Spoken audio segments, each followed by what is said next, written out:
So back in 1990, if you look at the world's developing nations, out of every 1,000 children born, about 94 of them didn't live to see their fifth birthday.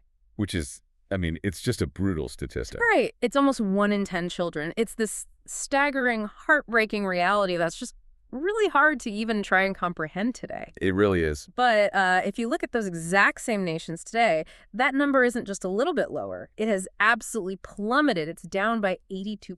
Yeah, it's sitting at just 17 now. Just 17. So in the span of basically a single human lifetime, billions of people managed to add a full 21 years to their average life expectancy, which, makes you wonder how on earth the transformation of that magnitude actually happens. Well, it is arguably the greatest collective achievement in human history. And yet, and this is the crazy part, it's a story that rarely gets told in its entirety because it's just so vast. Yeah, it's too big to see all at once. Yeah, exactly. I mean, we are talking about the complete structural overhaul of human existence for the vast majority of the people on this planet. Oh, welcome to the deep dive. We are thrilled to have you here with us today because our mission is to unpack this massive, sweeping analytical report that tracks exactly how this happened. And it is a incredibly detailed report. Oh, it's huge. We're looking at a comprehensive data profile of middle-income countries, which let's just call them MICs to keep things simple. And this covers the years from 1960 all the way to 2023.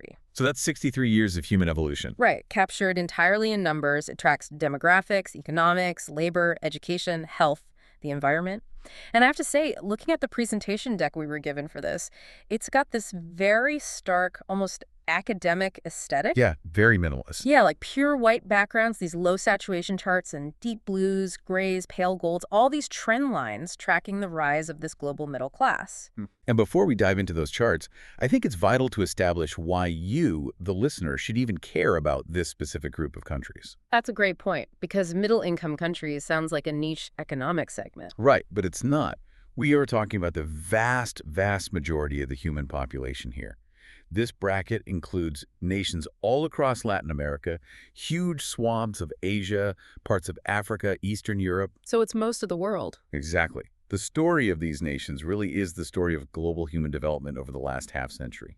So think of this deep dive as stepping into a time machine. We're going to watch what economists call the Earth's global stabilizer countries transform right before our eyes. From farms to factories to gleaming office towers. Exactly. It's a metamorphosis on a planetary scale.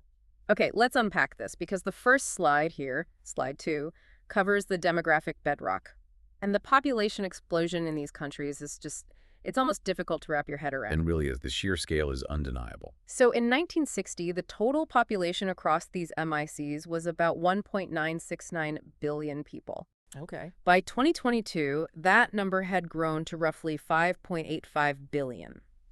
I really want to pause on that for a second. Yeah. That is an addition of almost 4 billion people. Yeah.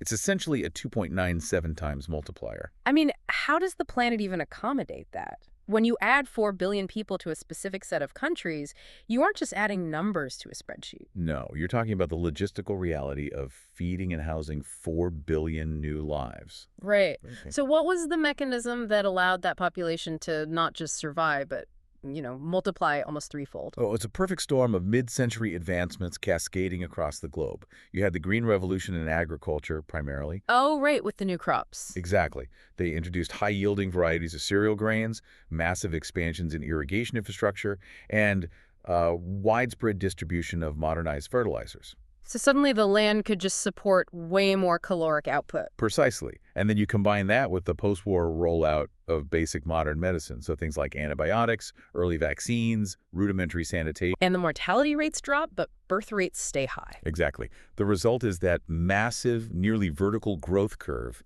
in the population. And people didn't just multiply, right? They completely changed how they organized themselves spatially.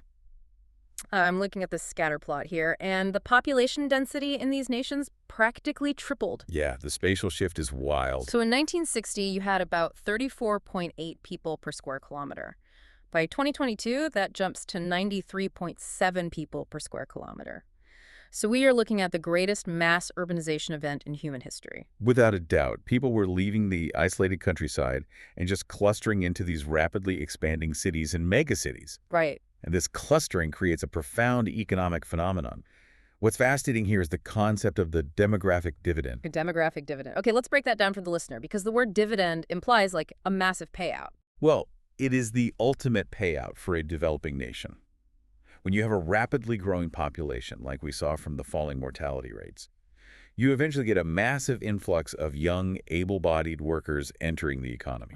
Oh, okay. So for a few decades, the proportion of working-age people is significantly higher than the proportion of dependent people, meaning, young children and the elderly. So it's like a nation state suddenly chugging an energy drink. Yeah. Just this huge influx of boundless, youthful energy. That's a good way to put it. You have this massive base of the population pyramid in their 20s and 30s. They're building infrastructure, they're manufacturing goods, consuming products. And they aren't requiring heavy state expenditures yet, like pensions or end-of-life healthcare. Precisely. Yeah. This massive labor force is exactly why these countries earned that title of the global stabilizer. They provided the sheer human volume required to manufacture the world's goods for the past half-century. But I mean, just like human youth, a demographic dividend doesn't last forever. No, it definitely doesn't. Because I was looking at the age demographics moving toward the present day on slide 11, and the structure of these societies is shifting dramatically. Like, the youth bracket kids from 0 to 14 years old shrank from making up 42% of the population in 1960 down to just 25.3% recently. Yeah, and simultaneously, the senior bracket, those aged 65 and up, more than doubled. Wow. It went from 3.6% of the population to 8.8%, and that trajectory is accelerating sharply upward. Now, I have to push back a little here, because generally, people living longer is a triumph, right? But economists always talk about the specific shift with a tone of dread. They do, yeah. Why is an aging population such a terrifying prospect for these specific countries? Like, are they hitting some kind of threshold? It's a great question, and it really comes down to timing. Economists have a specific, rather blunt warning for this scenario. It's the risk of getting old before getting rich. Getting old before getting rich. Wow. Yeah. That paints a very vivid picture. Doesn't it? Because when a high-income country ages, say Japan or much of Western Europe, it usually has the accumulated wealth, the advanced healthcare systems, the high-tech automation to handle a shrinking workforce. Right. They have a massive social safety net built out of decades of compounding wealth. They can afford to grow old. Exactly. But if a middle-income country's population ages out of the workforce before the country is fully transitioned into a high-value, high-income economy, they face a severe crisis. Because they lose their edge. Right. They lose their primary competitive advantage, which is abundant, affordable labor. But they don't yet have the technological innovation or the deep capital reserves to replace that labor with high-value output. So the dependency ratio flips on them. Suddenly you have all these non-working elderly people rely on a shrinking base of working people, and it just starts to crush the economic engine. It's a huge structural challenge. And bringing this back to you, the listener, this isn't just some distant abstract problem.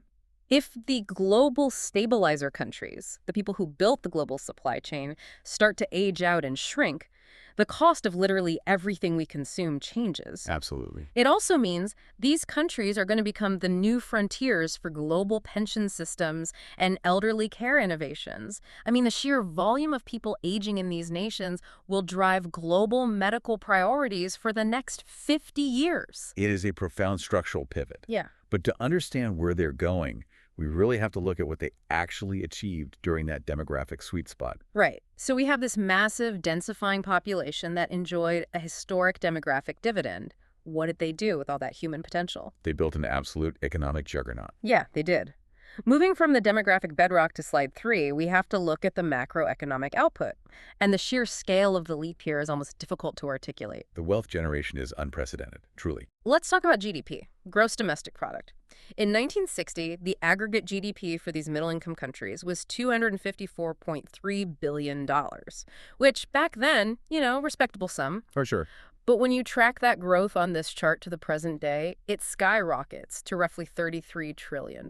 That is a 130-fold increase in current U.S. dollars. A 130 times multiplier. I mean, it's hard to even conceptualize an economy multiplying its physical and conceptual size by 130. And to preempt the natural skepticism here, No, this isn't just an illusion of inflation or like favorable currency exchange rates. Right, the data adjusts for that. Exactly. Even when you look at purchasing power parity, which measures the actual volume of goods and services being created and consumed relative to local living costs, the economic output recently broke the 100 trillion international dollar mark. Wow. So the tangible physical reality of the economy, the number of roads paved, cars built, software coded, has expanded massively. Now, what really stands out to me when you look at the timeline of this growth is that it wasn't a slow, steady 60-year climb.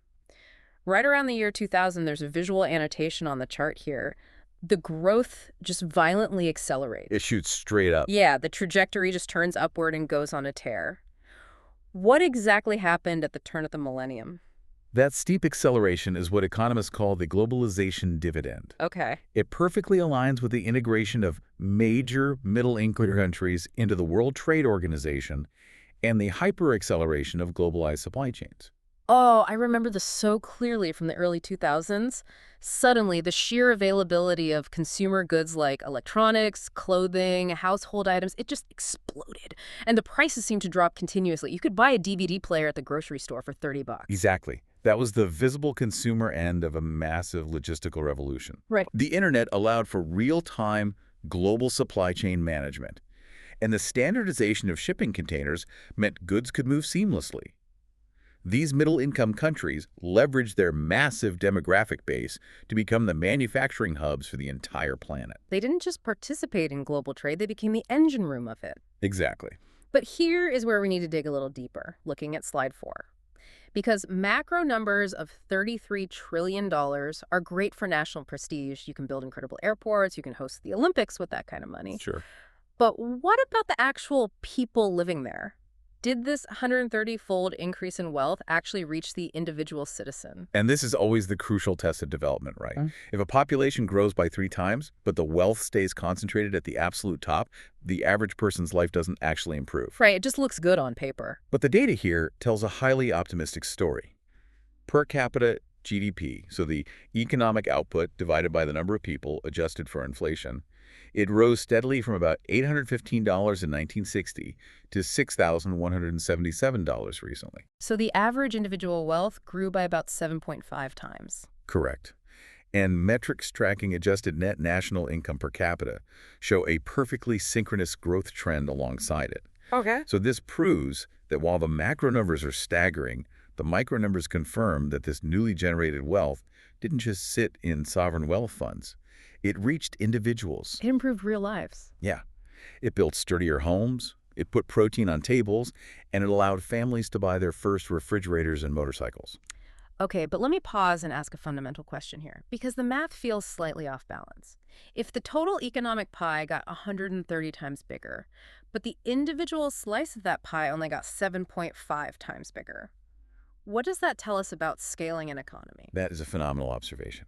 And it cuts straight to the heart of the challenge these countries face today. How so? It tells us that early economic growth in a developing nation is highly aggregative. It is driven by volume, not necessarily by value. Volume versus value. What do you mean by that? So think about it. When you move 100 million people from subsistence farming, where they generate almost zero formal GDP, to basic factory work where they make a few dollars a day, the national GDP explodes. Right, because you are adding massive volume to the formal economy. Exactly.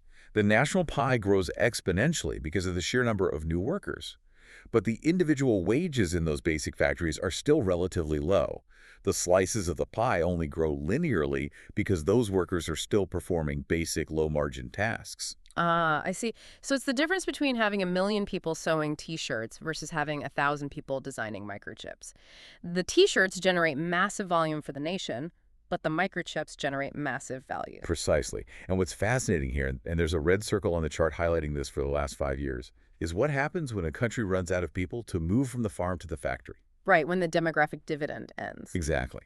This leads us directly to the most critical economic concept of this entire deep dive. Oh. The middle income trap. The middle income trap. I feel like this is a term that gets thrown around in financial news all the time. Let's really solidify this for the listener. What exactly is the trap? So the middle income trap is a widely observed phenomenon where a country's growth plateaus. They get stuck, unable to make the final leap to high income status. Okay. They successfully lift themselves out of poverty by leveraging cheap labor and basic manufacturing. That gets them to the middle. But then, precisely because they are wealthier, their standard of living and their wages go up. Which sounds like a good thing. I mean, you want wages to go up. It is a great thing for the citizens. Yeah. But it creates a macroeconomic bind. They are no longer cheap enough to compete with low-income countries in basic, labor-intensive manufacturing. So the T-shirt factories pack up and move to a poorer country. Exactly. But at the same time, they aren't technologically advanced or institutionally robust enough to compete with high-income countries in high-value innovation, research, and advanced services. So they're literally caught in the middle. They're too expensive to be the world's sweatshop, but they are too behind to be the world's Silicon Valley. Exactly. To break through that trap, the economy has to fundamentally change its DNA. I love the analogy you used earlier before we started recording about upgrading a country's operating system. Right. It's like they spent 60 years running this highly efficient operating system designed for mass manufacturing. But to get to the next level, you can't just run that old software faster. No, you have to install an entirely new operating system based on innovation, intellectual property, and advanced services. And if they can't make that leap, their growth flatlines. And if you combine a flatlining economy with that aging population we talked about earlier, it becomes a highly precarious situation. It really does. So to understand how that wealth was originally generated and how they might successfully upgrade that operating system to escape the trap, we have to look at what these billions of people were actually waking up and doing every day. We need to look at the physical reality of the labor market. Exactly. Slide 5 gives us a 100% stacked bar chart comparing 1990, 2005, and 2020. And the societal transformation is incredibly visible here. Over this time period, we see a massive structural shift out of agriculture. The traditional farming sector continuously shrinks as a proportion of the total economy. With a big downward arrow pointing right at it. Yep. Meanwhile, industrial value, specifically manufacturing, holds incredibly steady. Across the decades, manufacturing sits anchored right around 21% of the total economic output. And that steady 21% anchor is really interesting. It shows that while these countries industrialized, they didn't just become one giant contiguous factory. Right. Manufacturing was the engine, but it didn't consume the entire society. Because the sector that shows continuous, explosive, positive growth, eating up all the space left behind by agriculture, is the service sector. Yes, the rise of the service sector is the defining feature of modernization. And this shift from the farm to the office to retail to healthcare, it had profound societal impacts, particularly for women. The data here on slide 6 is incredibly striking. It really is. The proportion of female employment in the service sector jumped from 29.2% in 1991 to 45.5% in 2022. That is a massive 56% increase in just 3 decades. It's circled right here as female empowerment and economic diversification. It's arguably the most important social shift of the century for these nations. But I want to dig into that word empowerment because sometimes, sitting in a highly developed economy, we think of the service sector as just ringing up groceries or working in a call center. Sure. And people might wonder how that equates to profound empowerment. Well, if we connect this to the bigger picture, you have to understand the baseline we are moving from. Think about the nature of agricultural work in developing rural contexts. Okay. It is often localized, physically exhausting, family-based, and heavily reliant on traditional patriarchal structures. Women in these settings work incredibly hard from dawn to dusk, but often as unpaid family labor. Oh, wow. Yeah, they are completely isolated from the broader economic system. So they are working to survive, but they aren't generating independent wealth and they don't have any economic mobility. Exactly. But the structural evolution of the economy, the rise of modern retail, urban healthcare, public education systems, administration, it physically brought millions of women out of agrarian isolation. It brought them into integrated, urban, modern economic roles. For the first time, massive populations of women started earning independent, formal wages.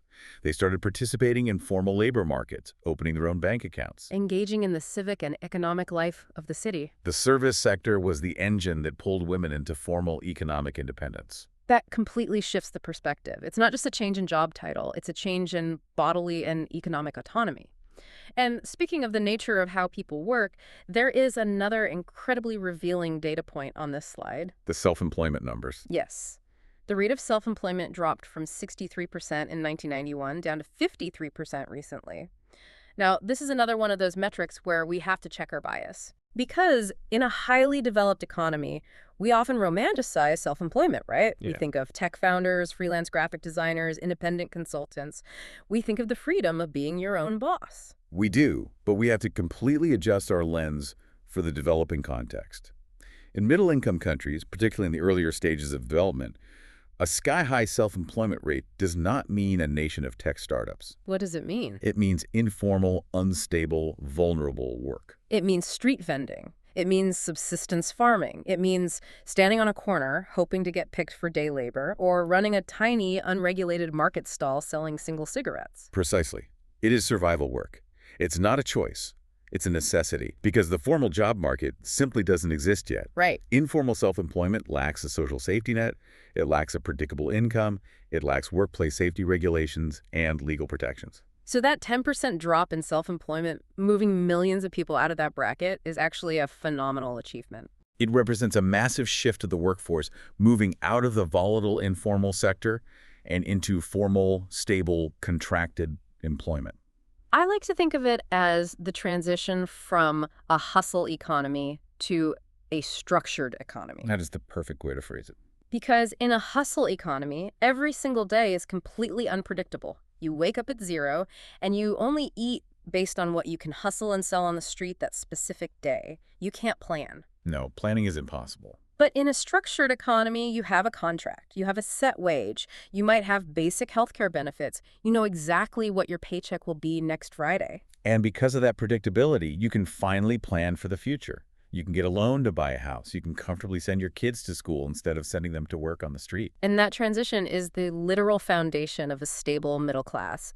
You cannot build a modern service economy or formulate a reliable tax base or break out of the middle income trap without a workforce that has the structural security to plan for tomorrow. Which perfectly sets up our next major revelation in this data. Because you cannot run a structured economy with a workforce that isn't prepared for it. Right. You can't hire people for modern logistics or nursing or administration if they are sick and illiterate. The social infrastructure had to catch up with the economic boom. Which brings us to the human capital revelation on slides 7 through 10. And the data here regarding education and health is some of the most uplifting and profound information in the entire analysis. It really is. Let's start with education. We are looking at youth literacy, specifically for the 15 to 24-year-old demographic.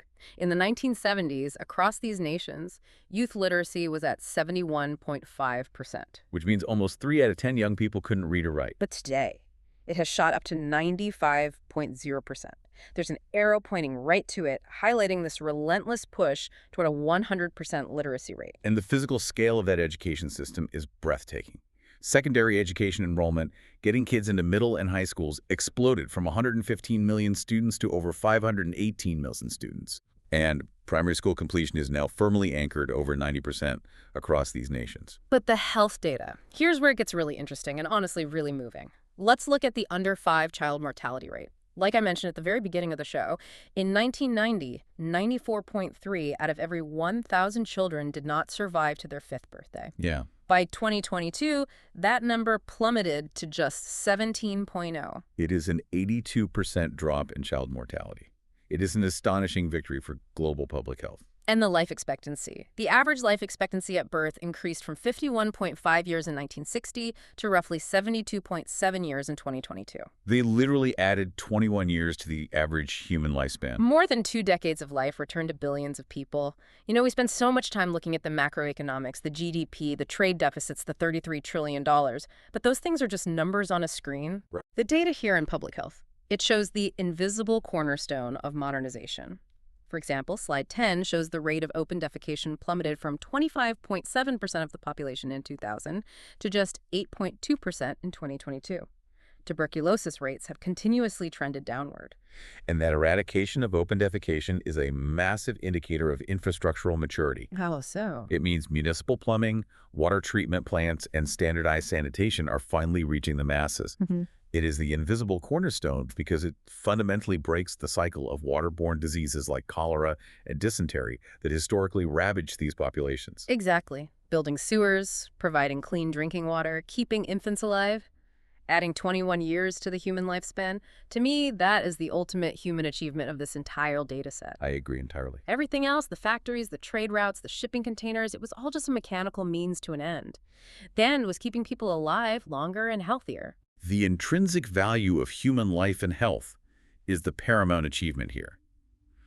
But if we want to ensure these countries don't slide backward, we also have to look at how this human capital relates back to the economy. True. We have to look at whether this newly healthy, literate population is ready for the future. And this brings us back to education, specifically the vital difference between simply enrolling in school and actually completing school. Right, because earlier we saw secondary enrollment jump to 518 million. That's a huge victory in getting kids in the door. Getting them in the door is step one. But the data on education efficiency on slide 8 shows a more nuanced picture. While primary completion is over 90%, lower secondary completion, meaning actually finishing middle school or early high school, climbed from 55% in the 1990s to 77% recently. Okay. And the progression rate, the percentage of students moving up to secondary school, is now 92.5%. Why is that completion distinction so important from an economic standpoint? Like, why does it matter if they finish those last few years if they already know how to read? Because of the middle income trap we discussed earlier. To upgrade a country's operating system, to transition to a high-value, intellectual, and service-based economy, you need more than just basic literacy. Right. Basic literacy makes you eligible to work on an assembly line. But completing secondary education gives you the cognitive tools, the advanced problem-solving, the basic digital literacy, the mathematics, to operate the robotics on that assembly line. Oh, okay. Gives you the skills to manage complex logistics software, or to provide advanced medical care, or to enter the financial sector. So that 77% completion rate represents the creation of a skilled labor reservoir, as the slide calls it. It's the critical mass of intellectual capital required to build a modern workforce. Precisely. It is the fuel needed to escape the middle income trap. Without that massive reservoir of skilled labor, all the foreign capital investment in the world won't push the economy to the next level, because there won't be anyone qualified to do the high-value work. This all paints a picture of incredible, almost miraculous human progress. We have structured economies replacing hustle economies, women entering the formal workforce in massive numbers, plummeting child mortality, massive educational gains. That's beautiful. But stepping into a time machine to watch this happen means we also have to look at the collateral damage.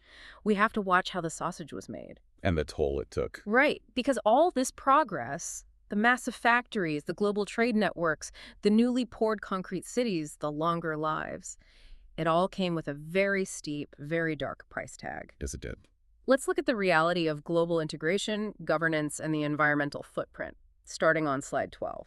To understand the toll, we first have to understand the sheer volume of global integration that took place. We mentioned the globalization dividend earlier, but the specific numbers show how deeply embedded these middle-income countries became in the global system. When you look at total goods exports, in the 1960s, we were talking in the billions. By 2022, exports from these countries surged to $8.1 trillion. Trillion, with a T. Yeah. And foreign direct investment, FDI, which is money from outside the country flowing in to build factories or buy companies, tells a similar story. Net inflows of FDI went from $2.5 billion in the 1970s to a massive peak of roughly $657 billion. They literally became the center of the global value chain. The entire world's economy flows through their ports and factories. They are the engine room of the planet. But running an engine room of that magnitude requires massive administrative, legal, and political infrastructure, which brings us to a metric called the CPIA score on slide 14. Yes, the Country Policy and Institutional Assessment. I was looking at these CPIA governance scores, and to be honest, seeing a score of 3.1 out of 6 in public sector management sounds completely abstract to me. Does that basically mean bureaucratic red tape is choking their growth? What does a 3.1 actually look like on the ground? That's a great question. The CPIA measures how conducive a country's governmental framework is to fostering sustainable growth. A score of 3.1 indicates significant institutional friction. Okay, what does friction mean here? On the ground, it looks like a business owner waiting 6 months and paying multiple bribes just to get a permit to open a new warehouse.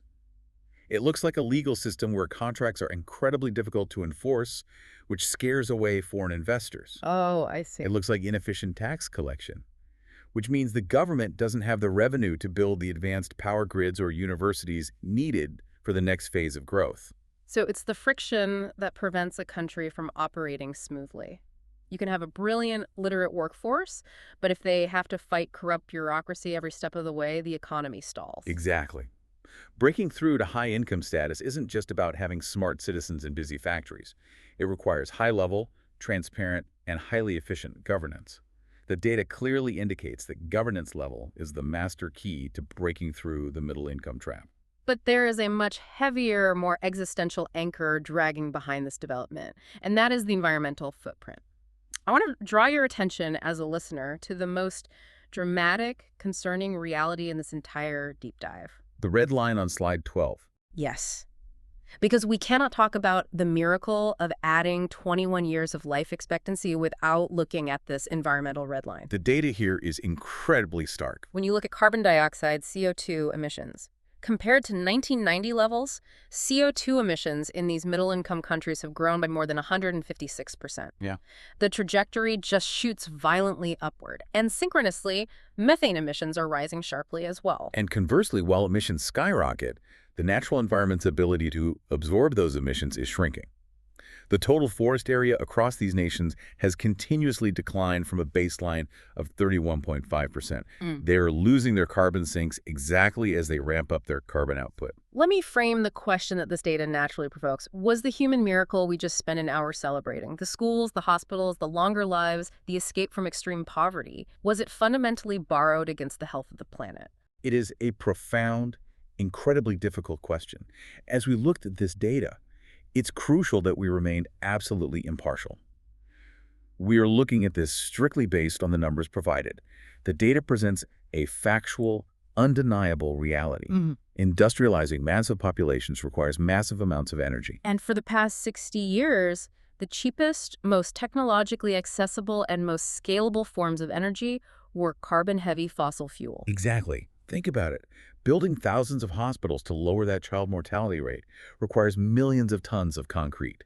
And the chemical process of making concrete emits massive amounts of CO2. Right. Powering millions of newly built public schools requires electricity grids, much of which was generated by burning coal. Formalizing labor meant building temperature-controlled factories and office buildings. So lifting billions of people out of crushing subsistence-level poverty and extending their lives by 2 decades resulted in a 156% increase in carbon emissions because that was the technological reality of the era. Yes. The sharp increase in emissions is a factual mathematical byproduct of this historical phase of human development. It wasn't malice. It was the cost of the ticket to modernization using the only infrastructure available at the time. But acknowledging the historical context doesn't make the red line any less terrifying. The planet's atmosphere doesn't care about the historical or economic context of a CO2 molecule. It just traps the heat. Which brings us to a massive global inflection point.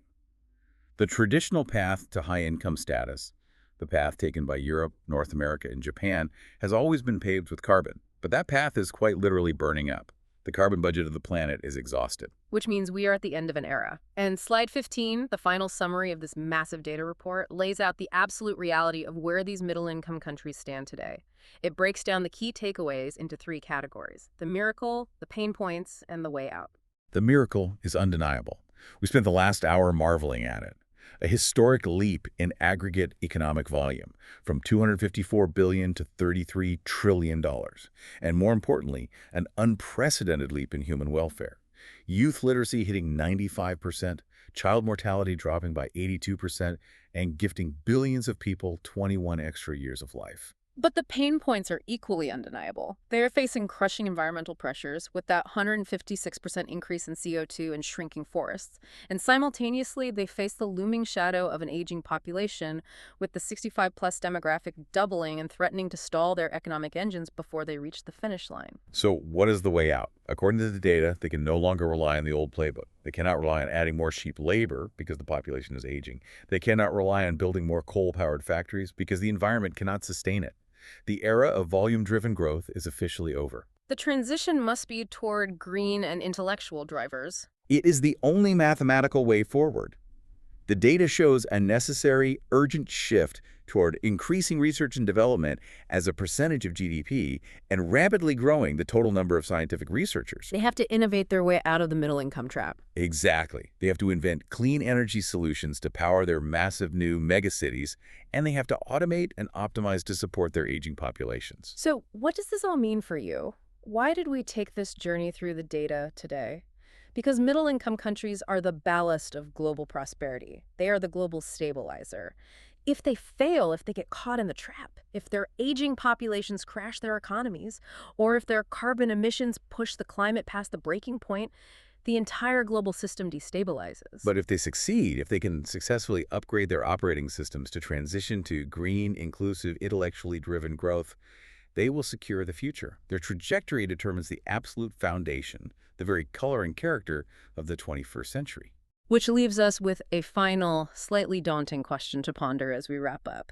We've seen the numbers. The massive, resource-heavy, carbon-intensive growth model of the past 60 years successfully lifted billions out of poverty. But it pushed the environment to its absolute limits. So as these nations look forward, let me rephrase that. As these nations look forward, will middle-income countries have to entirely invent a brand new economic model to reach high-income status? Because the old path is closed. Will the very definition of what it means to be a developed nation have to change entirely by the year 2080? That is the challenge of our generation. It really is. It turns out watching 1,000 cities get built at once isn't just a matter of scaling up the blueprints. Eventually you run out of space, you run out of carbon budget, and you have to reinvent the very idea of what a civilization can be. Thank you for joining us on this deep dive.